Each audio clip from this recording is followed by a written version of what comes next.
नमस्कार दोस्तों, मैं सुधांशु शेखर किताब का पन्ना का एक नया एपिसोड लेकर आपके सामने हाजिर हुआ हूँ। और आज मैं जिस किताब की चर्चा करने जा रहा हूँ वो एक किसी खास व्यक्ति की जिसने मुझे जीवन में बहुत प्रेरित किया है और मैं निरंतर उस व्यक्ति से प्रेरणा पाता रहता हूँ। उसके आत्मकथात्मक उपन्यास पे आज हम उसके बारे में थोड़ी चर्चा करने जा रहे हैं।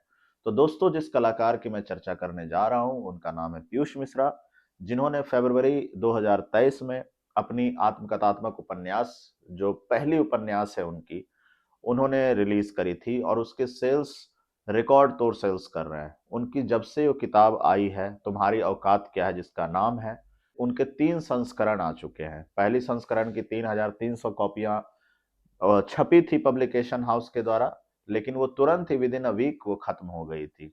दोस्तों, किताब बहुत ही रोचक है, मैंने पढ़ी है। और उसमें पीयूष मिश्रा को कहा जाता है कि वो थिएटर जगत के वन मैन आर्मी के रूप में जाने जाते हैं। मैं उनकी जर्नी को तब से फॉलो करता आ रहा हूँ जब से उन्होंने डीडी वन के सीरियल फिरदौस में एक फौजी अफसर की भूमिका निभाई थी। मैं बहुत बड़ा प्रशंसक हूँ दोस्तों उनके कला का। लेकिन जब ये किताब आई थी तो मेरी खुशी का ठिकाना नहीं रहा था कि मुझे पीयूष मिश्रा के कई ऐसे पहलुओं के बारे में जानने का मौका मिलेगा जिनसे शायद मैं वाकिफ नहीं हूँ। और दोस्तों, ऐसा ही हुआ। अगर आप इस किताब को पढ़ना शुरू करेंगे तो पीयूष मिश्रा के जीवन, उनकी जवानी, उनके एनएसडी का दौर, उनके संघर्षों की पूरी कथा, फिर उनकी प्रेम कथाओं के बारे में आपको जानकारी मिलेगी। बॉलीवुड में उनका रास्ता किसने बनाया, किसने उनके रास्ते में अड़चने डाली, बहुत सारी ऐसी ऐसी रोचक जानकारियां आपको मिलेंगी जो कि ऐसे पीयूष मिश्रा के जीवन के बारे में कोई नहीं जानता। उन्हें एक्टर के तौर पे, लिरिसिस्ट के तौर पे, एक गायक के तौर पे भी लोग अब जानना शुरू कर चुके हैं। लेकिन वो आदमी के तौर पे कितने बेहतरीन इंसान हैं और उनके संघर्ष की गाथा इतनी प्रेरणादायक है। उन्होंने तकरीबन अपने 20-25 सालों के दिल्ली के स्टे को उसमें कितनी खूबसूरती से उन्होंने और कितनी ईमानदारी और सच्चाई के साथ उन्होंने पेश किया है। मंडी हाउस में उनका आना जाना, उर्वशी ठाकुर एक लड़की का जिक्र उन्होंने उसमें किया है जो उनको किस तरह से संभालती थी। अपनी पत्नी को उन्होंने बहुत कृतज्ञता ज्ञापित की है, जो उन्होंने अल्कोहलिज्म के उनके वैसे दौर को उन्होंने जिया, उनकी अपनी पत्नी को उन्होंने बहुत सारा क्रेडिट दिया है। ऐसी कई जानकारियां हैं। मुंबई में जाने के बाद कैसे उन्हें ब्रेक मिला, किसने उनके स्क्रिप्ट को चोरी करके एक उनकी फिल्म बना ली गगन तमामा बाजियों के ऊपर।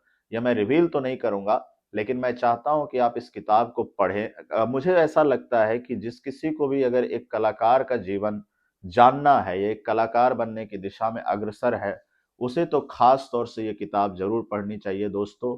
और जहाँ तक इसके शब्दों की बात करें और वाक्यों की बात करें, इसके पूरे जो इसकी शैली है, तो हमेशा पीयूष मिश्रा की शैली काफ़ी ही रोचक और काफ़ी ऐसी उनकी शैली में बातचीत भी, आप अगर अगर उन्हें इंटरव्यू उनका सुना होगा और उनसे उन्हें बात करते हुए देखा होगा, तो ऐसा लगता है कि हमारे बीच का कोई व्यक्ति बहुत ही सहज तरीके से बातचीत कर रहा है। तो आपको किताब में भी लगभग लगभग ऐसी ही शैली मिलेगी।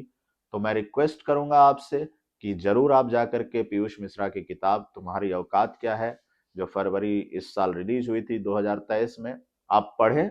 आप उनके व्यक्तित्व के कई अनछुए पहलुओं को उसमें जान पाइएगा और वो किताब आपको एक बेहतर इंसान बनने की दिशा में अग्रसर करेगी। तो दोस्तों, ये था किताब का पन्ना का आज का एपिसोड। और अगर आपको हमारी ये किताब का रिव्यू अच्छा लगा होगा तो हमारे चैनल को लाइक करिए, शेयर करिए, सब्सक्राइब करिए और कमेंट्स में हमें आपके फीडबैक का भी इंतजार रहेगा। Thank you.